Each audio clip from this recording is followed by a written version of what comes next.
एक horror story वाला incident, horror experience आप बोल सकते हैं। और जैसा कि आप जानते हैं, अपनी स्टोरी में पहले प्लॉट समझना जरूरी है। कौन सा प्लॉट सर? जिस प्लॉट में हम रहते थे।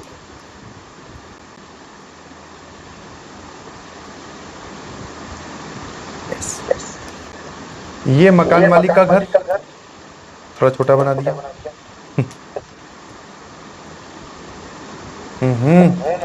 डिजाइनिंग भूल गया हूं लग रहा है। यहां पर एक गेट और यहां पर एक गेट। ये मकान मालिक का घर, यहां पे अपुन का कमरा, इधर बीच में बाथरूम और ये सब, एक पीछे कमरा और। ठीक है, दिस इज माई रूम। इसमें 2 राजस्थान के लड़के और रहते थे, तो ये उनका room. This is bathroom and this is toilet. एक टॉयलेट बोल दीजिए।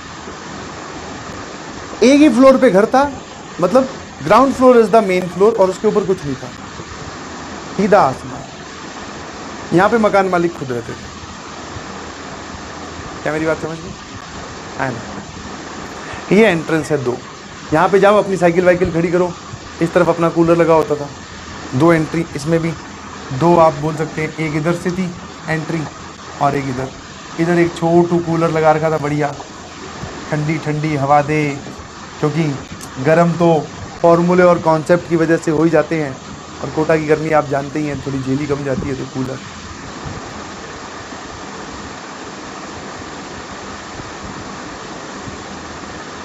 ठीक है, आए ना? जिन लोगों ने सुनी है तो गायब हो जाइए प्लीज। अब भैया आपके बैच वाले बच्चे आपका माहौल खराब कर रहे हैं, देख लो। साइकिल तो चोरी हो गई थी ना? नहीं भाई, इतनी जल्दी नहीं हुई थी, ये तो नया नया खेल था। हाँ,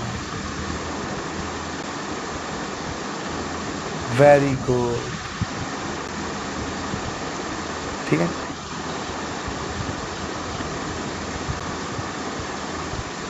तो हुआ क्या, जैसे अपनी क्लासेस लगती थी, ठीक है, तो शाम को क्लास रहा करती थी 8-9 बजे तक। तो अपने रात को लेट पढ़ने वाले इंसानों में से थे कि लेट जाग कर पढ़ना है भाई, सुबह 3 बजे तक, 2:30 बजे तक, कभी कभी पौने 4 बजे तक, है ना? वैसे 2:15 बजे आसपास महसूस करना कुछ ना कुछ हो रहा होगा। Just kidding. हाँ, मेरी बात जस्ट किडिंग तब तक ही लगेगी जब तक आपके साथ वो एक्सपीरियंस होना जाए। तो रात को जाग कर पढ़ने वालों में से थे। तो एक दिन मैं अपने स्टडी टेबल पे बैठ के पढ़ रहा था, है ना? और वैसे ही जो तुम अपने उसमें ख्यालों में रहते हो, प्रोकास्टिनेशन, ऐसे बैठे बैठे कुछ पढ़ रहे हैं, थोड़ा फिर कुछ सोचने लग गए। ओ भाई, हाँ, गंदा कुछ नहीं, अच्छा ही सोचने लग गए। तो अचानक से मुझे पानी भरने की आवाज आई। अच्छा, ये लोग रात को जागकर नहीं पढ़ते थे, बिकॉज इनकी सुबह वाले स्लॉट में क्लासेस हुआ करती थी। तो ये दोनों भाई टाइम से सो जाते थे भाई। टाइम से मतलब 10:30 या 11 बजे तो खराटे बज रहे होंगे इनके। अब सोचो कितनी जल्दी सो जाते थे। तो मैं तो भाई आराम से रात को जाग कर पढ़ने वाले में से थे। अपने रात फिर सुबह लेट उठते थे, ये लोग सुबह जल्दी उठकर अपनी क्लासेस में जाते थे। तो ये बढ़िया शेड्यूल चल रहा था। तो एक दिन क्या हुआ, मैं पढ़ रहा था बैठा बैठा, है ना? वैसे तो एकदम सन्नाटा होता है, इतना मतलब गली वली में कोई इतने रात को ट्रैफिक चलता नहीं, तो एकदम सन्नाटा, पिन ड्रॉप साइलेंस, कोई आवाज नहीं, सब सो रहे हैं। धीमे धीमे इनके खराटों की आवाज भी, कभी कभी कूलर की आवाज के बीच में से आ रही है। सब एकदम कंट्रोल में चल रहा, मैं बैठा पढ़ रहा। अचानक से बाल्टी में पानी भरने की आवाज आई। और आप फील कर सकते हैं कि जब आप नल इतने ऊपर लगा हो, पुराने ज़माने के घर थे जो हाउसिंग बोर्ड के होते, नल इतना ऊपर लगा हो और बाल्टी नीचे रखी हो, जब आप उसमें टूटी चलाते हो तो बहुत तेज पानी की आवाज़ आती है। पानी की आवाज़ आई बहुत तेज। आए, मैं कहा यार ये कौन है, ये रात का शिकारी कौन है जो अब नहा रहा है? मैं अपने रूम से निकला, बाथरूम में गया, और टॉयलेट में तो कहीं जाके देखना था। मैं कहा फिर भी क्या पता चला पानी यहाँ से उठाए यहाँ नहा रहा हूँ। अपने अपनी इच्छाएं होती है, अब क्या बोल सकते हैं। है ना। तो मैंने देखा, मैं देखता हूँ कुछ नहीं, एकदम बंद है, कोई आवाज नहीं आ रही। मैंने कहा यार बहुत बढ़िया, ठीक है। वो थोड़ी थोड़ी शुरू में आवाज आई थी, आपने उसको टाइम लिया प्रोसेस करने में, इतने में वो पानी भर गया होगा, बंद होगी। बाथरूम में जाके देखा बाल्टियाँ वाल्टियाँ सब खाली। मैं आई बिलीव कुछ ना कुछ गड़बड़ हुई है। अपने आप को समझाया कि बेटा देख, सवाल तो तुझसे अभी भी सॉल्व नहीं हो रहे और तू प्रोकास्टिनेशन में टाइम वेस्ट क्यों कर रहा है, सो की एनर्जी बटोर ले। तो अपने सो गए। सोने का एक कारण अपने आप को मैंने ये समझाया, दूसरा कारण आप समझ गए क्या था। मैं कहा इससे पहले कि कोई स्टडी टेबल पे ही आके बैठ जाए, बोले बता क्या पढ़ रहा है, तो समस्या ज़्यादा गंभीर हो जाएगी, सो जाते हैं, सो गए। अगले दिन सेम सिनेरियो, सेम वही, फिर पानी भरने की आवाज़ आई। मैं कहा यार ये कौन है जो पानी का सप्लाई, कौन है ये, पानी चोरी कौन कर रहा है, ठीक है। मैं फिर उठा, फिर बाथरूम में गया, टॉयलेट में गया, दोनों जगह फिर कुछ नहीं था। मैंने कहा भैया एक काम करते हैं, ये लगता है कान बज रहे हैं मेरे, कहीं कान में पानी तो नहीं भर गया, ये कानों में से ही पानी की आवाज आ रही है। अब अगले दिन दोपहर के वक्त जब ये लोग अपनी क्लास से आ जाते थे और मैं अपनी क्लास में जा रहा होता था, उससे पहले हमारे पास में 1.5-2 घंटे होते थे। थोड़ा वो जानते हैं आप, इधर उधर की जो बहुत बड़ी बड़ी डिस्कशंस करनी होती है, जिसकी बगैर दुनिया चल नहीं सकती, है ना। क्या हुआ, कैसे हुआ, अरे भाई ये तो बहुत, वही सब अपनी मंडली, छोटी सी एक मंडली जमी थी इनके कमरे में। कि मैंने बोला, मैं यार रात को पानी तू भरता है क्या? वो बोला पानी, बोले मैं जो पानी पी के सोता हूँ वो खाली करने के लिए नहीं उठता कभी रात को, अलग से कहाँ से भरूंगा। मैं ये बात भी सही है, तुम तो घोड़े बेच के सो जाते हो। इसने बोला क्या बात हुई? मैं कहा यार रात को ना पानी भरने की आवाज़ आती है। बोले आ रही होगी तो उसमें क्या है? मैं कहा नहीं बहुत तेज और ऐसा लगता है अपने बाथरूम में कोई पानी भर रहा है। बोले ऐसा क्या? मैं कहा बोले कितने बजे आती है? मैं कहा 3 बजे के बाद ही आती है, 3 से लेकर 3:30 बजे के बीच में कुछ, यही एक अप्रॉक्सीमेट टाइम है। तो पहले तो दोनों भाइयों ने मना कर दिया, बोले इसको तो वेरीफाई करने के लिए 3 बजे तक जागेगा कौन? तो मैंने कहा तुम टेंशन ना लो, तुम सो जाओ अपना टाइम से, तुम आधी नींद क्या पूरी नींद तो तुम्हारी हो ही जाती है, 5 बजे वैसे ही उठ जाते हो। तो मैं क्या करूँगा, तो मैं 3:30 बजे करीब जगा दूंगा, फिर अपने देखेंगे कि ये खेल चल कहाँ रहा है। बोले ठीक है। ऐसा बहुत हाथा जोड़ी करने के बाद में ये माने, है ना।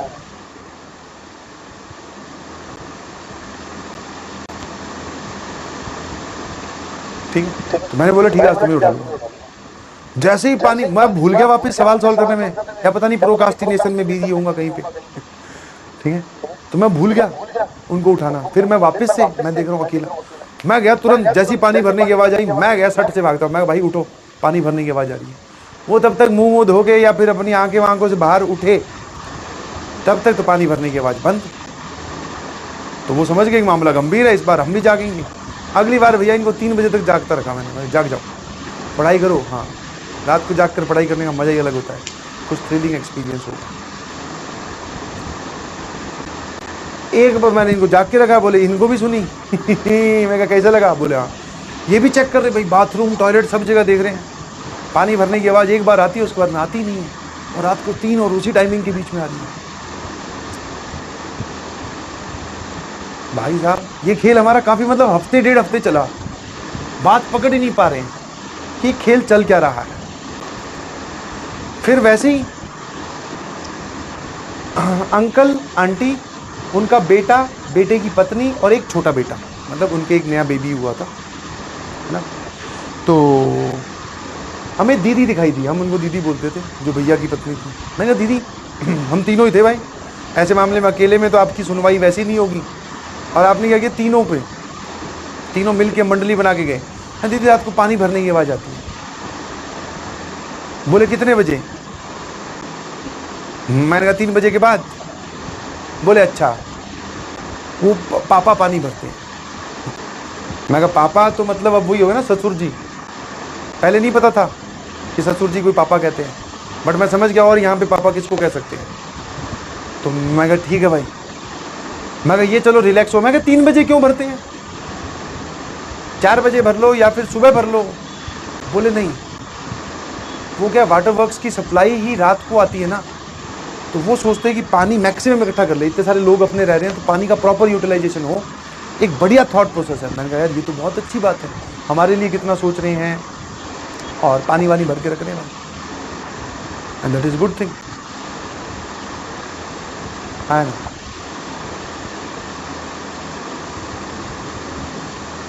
क्या मेरी बात समझ में है ना।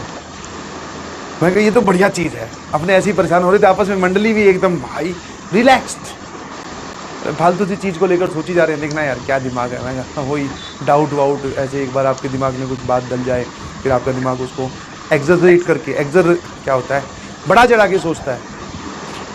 तो ये अपनी क्लास चले गए, मैं अपने रूम में चला गया, बात एकदम सही डन चलता रहा, एकदम सिचुएशन कंफर्टेबल। और यहाँ से अब घड़ी जो कहानी है वो एक भयानक मोड़ लेती है।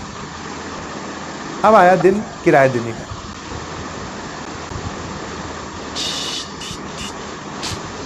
एटीएम से पैसे निकलवा कर करारे नोट, उस टाइम पे एटीएम में सिर्फ करारे नोट ही डाला करते थे। करारे नोट डाल के, हाँ, उसमें से एक आधा 100 का नोट जो करारे वाला है वो अपनी जेब में रखकर, अपनी जेब में वो जो पसीने से लथपथ जो नोट था वो इसमें फिट करके, पैसे गिनकर, शायद 1100 या 1200 रुपये थे, वो मैं किराया देने पहुंचा।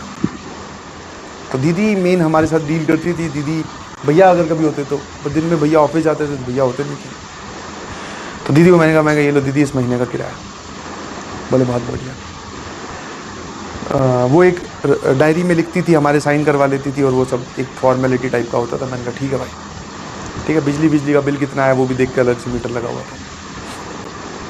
तो मैंने क्या किया, मैं अंदर जाके सोफे बैठ गया। अंदर एंटर करती लेफ्ट साइड में सोफा था, और अब मेरा जो है वो मन ढूंढ रहा। मैं यार अंकल आंटी जो है वो बाहर घूमते हुए कम ही दिखते थे, मुझे तो कभी दिखे ही नहीं, क्योंकि मैं दोपहर में उठता था, मैस में जाकर मैं अपने क्लास चलाता था। जब तक मैं रात तक वापस आया तो सब लोग ही सो रहे होते थे। तो मैं एक क्यूरियोसिटी से ढूंढ रहा था। मैं यार कहाँ है अंकल, मुझे पैर छूने हैं। कि मतलब कितना पॉजिटिव थॉट प्रोसेस है कि भाई पानी नहीं वेस्ट होना चाहिए। मैं अंकल को ढूंढ रहा अपनी धीमी नजरों से, करते करते इधर दीवार पर मेरी नजर पड़ी एक फोटो पर, है ना। फोटो टंगी हुई थी एक बूढ़े आदमी की, और उस पर चढ़ा हुआ था हार, माला। दैट इंडिकेट्स कि उनकी डेथ हो चुकी है। मुझे नहीं पता वो कौन थे, मुझे नहीं पता। मैं रिलैक्स एकदम, नो टेंशन। दीदी आई वापस, डायरी लेकर आई, या पता नहीं वापस कुछ पैसे देने होंगे, ठीक है, छुट्टे वुट्टे जो भी, मुझे नहीं पता। डायरी लेकर आई तो मैंने पूछा दीदी ओ अंकल कहाँ है। तो दीदी ने भी सट से रिप्लाई दे दिया, बोले अंकल की तो डेथ हो गई है। मैं कहा अच्छा है। मैं कहा एक सेकेंड, ये उन्हीं की फोटो है? बोले हाँ। मैंने कहा ये उन्हीं की फोटो है क्या? बोले हाँ। मैंने कहा एक सेकेंड रिलैक्स। सारा एकदम यूनिवर्स काबू में किया अपना जितना भी था। मैं कहा दीदी ये अंकल आपके क्या लगते हैं? बोले ये ससुर हैं। मैं कहा उस दिन जो आप पापा कह रहे थे वो यही हैं क्या? बोले हाँ। मैं कहा आप तो कह रहे थे कि ये पानी भरते रात को 3 बजे।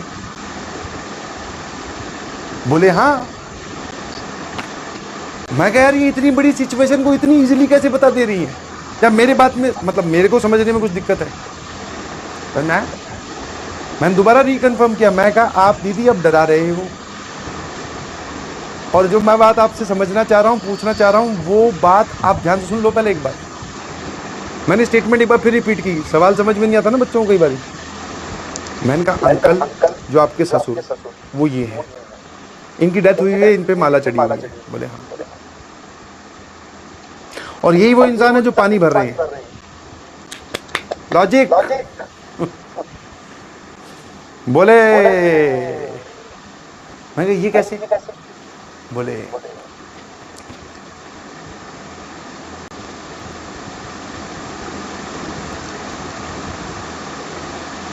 मैं इसको एक्सप्लेन तो करूँ, ये मैच नहीं हो रहा भाई, और इधर पसीना आ रहा है बहुत सारी जगह पे।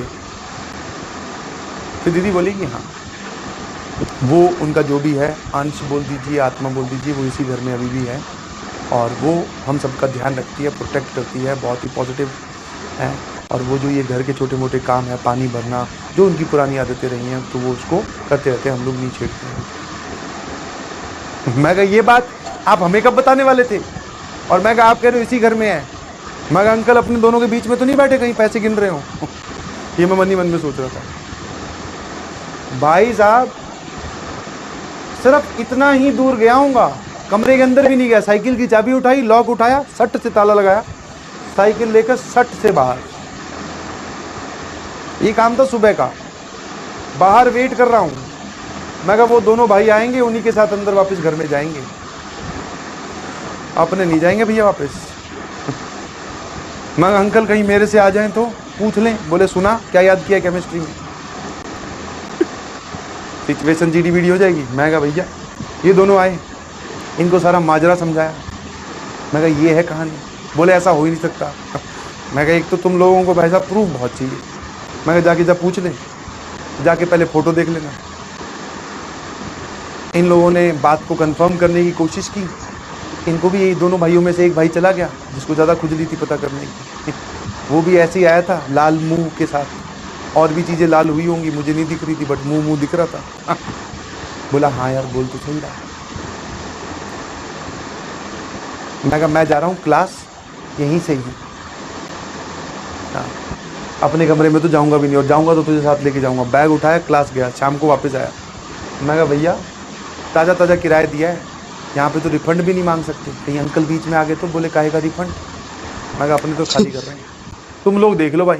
यहाँ पे बाल्टियाँ भरी जा रही है, किसी दिन तुम्हारी बाल्टी उनके हाथ लग गई और भर दी तो फिर तुम ही संभाल लेंगे। तो मैंने कहा भैया अपने कल सुबह गायब हो रहे हैं। हाँ, और जब वापस कोचिंग जा रहा हूँ तब भी घरों के बाहर टूलेट देखता हुआ जा रहा हूँ। और अंदर जाके पूछ भी ले रहा हूँ भाई साहब यहाँ पे कोई, जितने लोग हैं सबके सब अवेलेबल है ना? कोई एक्स फॉर्मेट में तो अवेलेबल नहीं है? पता चला कि हाँ, जहाँ से बच के आए वो चलो अंकल फिर भी ठीक थे, दूसरे वाले पता चला और खड़ूस निकल जाए। हाँ, तो हम लोग यहाँ से भैया, मैं तो उसके अगले दिन ही गायब हो गया था। ये